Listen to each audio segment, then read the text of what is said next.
વડોદરા મહાનગરપાલિકા દ્વારા હાથ ધરવામાં આવેલા વિશ્વામિત્રી સફાઈ અભિયાન નિરીક્ષણ દરમિયાન વિવાદ સામે આવ્યો છે. મેયરના નિરીક્ષણ કાર્યક્રમ પહેલા જ સ્ટેન્ડિંગ કમિટીના ચેરમેન અને નિરીક્ષણ કરવા માટે કમિશનર સ્થળ ઉપર હાજર હતા, જેના કારણે વિવાદ સર્જાયો છે. મહાનગરપાલિકાના વિશ્વામિત્રી સફાઈ અભિયાન કામગીરીને જોવા માટે મેયરના નિરીક્ષણ કાર્યક્રમની પહેલાથી જ જાહેરાત કરી હતી, પરંતુ સ્થળ ઉપર પહોંચે મેયર તે પહેલા જ સ્ટેન્ડિંગ કમિટીના ચેરમેન અને પાલિકાના મ્યુનિસિપલ કમિશનર ત્યાં હાજર હતા. આ ઘટનાને મેયરના પ્રોટોકોલનો ભંગ ગણાવી નગરસેવક દ્વારા કડક પ્રતિક્રિયા આપી છે. શહેરના પ્રથમ નાગરિક જ્યારે મેયર હોય ત્યારે તેમનો પ્રોટોકોલ જાળવવો જોઈએ. નગરસેવક ઘનશ્યામ પટેલે જણાવ્યું હતું કે આજે જે બન્યું તે યોગ્ય કહેવાય નહીં. મેયરની હાજરી પહેલા અન્ય અધિકારીઓ દ્વારા કામગીરીનું નિરીક્ષણ કરવું એક પ્રકારનું અનાદર છે. આ ઘટના બાદ મહાનગરપાલિકાની અંદરના જૂથબંધી સામે આવી એકવાર સવાલ ઉઠ્યો છે. શું ભાજપના શાસનમાં આંતરિક મતભેદો વધી રહ્યા છે કે પછી આ માત્ર ગેરસમજનું પરિણામ છે? સમાચારના માધ્યમથી જ મેં જોયું હતું કે વિશ્વામિત્રી પ્રોજેક્ટના અનુસંધાનની અંદર જ્યારે કમિશનર શ્રી વિઝિટ કરવા ગયા હોય ત્યારબાદ શહેરના પ્રથમ નાગરિક મેયર શ્રી જો વિઝિટ કરવા ગયા હોય અને એને પ્રોટોકોલ ના જાળવી અને બેદરકારી દાખવી હોય તો સ્વાભાવિક છે કે આવું ના ચાલવું જોઈએ.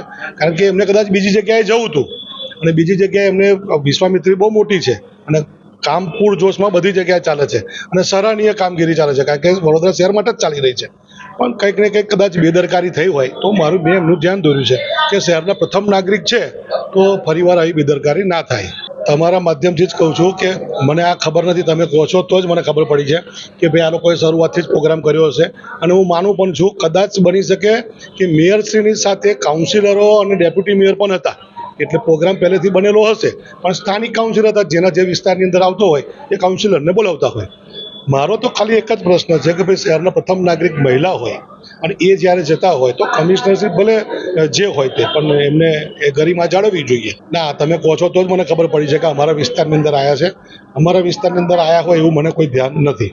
હવે એ 5 પદાધિકારીનો વિષય છે કે એ લોકોએ સંકલન કરવી અને કયા રીતે ચાલવું, કારણ કે દરેકની પાસે 5 પદાધિકારી છે, કામ ખૂબ હોય છે અને બધા બહુ વધુ માત્રામાં હોય છે, તો કદાચ સંકલન કરી અને એ લોકો કરતા હોય છે, પણ એ એમનો વિષય છે, એ મારો નથી.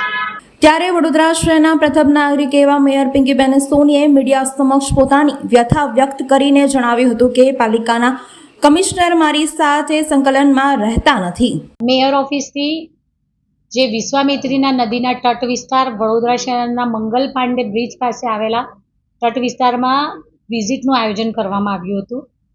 આપણે સૌ જાણીએ છીએ તેમ આદરણીય મુખ્યમંત્રી શ્રી ભૂપેન્દ્રભાઈ પટેલજી દ્વારા વડોદરા શહેરની પૂરની પરિસ્થિતિ અને આ પરિસ્થિતિમાં વડોદરા શહેરના મારા નાગરિકોને પડેલી તકલીફને ધ્યાને રાખી અને તેમના દ્વારા લાગણી સાથે તાત્કાલિક એક નિર્ણય લેવામાં આવ્યો કે તેમના દ્વારા નવલાવાલાજીની કમિટીની રચના કરવામાં આવી અને આ નવલાવાલાજીની કમિટી દ્વારા સૂચવાયેલા સૂચનો, આ વિવિધ સૂચનોનો અમલ કરી દેવામાં આવ્યો છે યુદ્ધના ધોરણે, જેથી કરીને આગામી ચોમાસામાં વડોદરા શહેરમાં ગયા વર્ષ જેવી પૂરની પરિસ્થિતિનું નિર્માણ ના થાય અને મારા વડોદરા શહેરના નાગરિકોને ફરી વખત આ પરિસ્થિતિમાંથી પસાર ન થવું પડે તે માટે આદરણીય મુખ્યમંત્રીશ્રીનું સતત અવિરત માર્ગદર્શન પણ મળ્યું છે.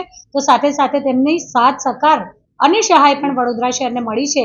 એ બદલ હું આદરણીય મુખ્યમંત્રીશ્રીનો આભાર માનું છું. રોજે રોજ આ માટે જે કામે લાગેલા છે અધિકારીશ્રીઓને મારા દ્વારા અહીં બોલાવી અને તેમના રોજે રોજના 4 સેક્શનમાં ચાલતી કામગીરીના અપડેટ્સ લેવામાં આવે છે. 4 સ્થળે કેટલીક સાધન સામગ્રી છે અને કેમ કે જળચર જીવો પણ છે આ વિશ્વામિત્રી નદીમાં, પછી તે મગર હોય, કાચબા હોય અને નદીના તટ વિસ્તારમાં વસતા પશુ પક્ષીઓ, આ બધાની પણ રક્ષા સાથેની કામગીરી ચાલી રહી છે.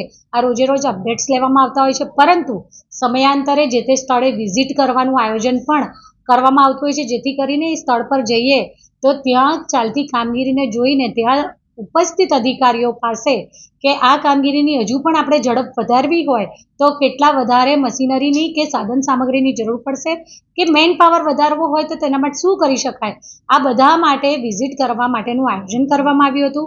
મેયર ઓફિસથી 11:30 વાગે આ વિઝિટનું આયોજન કરવામાં આવ્યું હતું. જેવી રીતે મેયર ઓફિસથી કોઈપણ વિઝિટનું કે કોઈપણ કાર્યક્રમનું આયોજન હોય ત્યારે પાંચે પાંચ પદાધિકારીઓ હોય, વહીવટી પાંખ તરફ કમિશનરશ્રી હોય, એમના અધિકારીશ્રીઓ હોય કે પછી જે સ્થાનિક વિસ્તાર છે ત્યાંના કાઉન્સિલરશ્રીઓ હોય, આ બધાને ફોન કરીને જાણ કરવામાં આવે છે.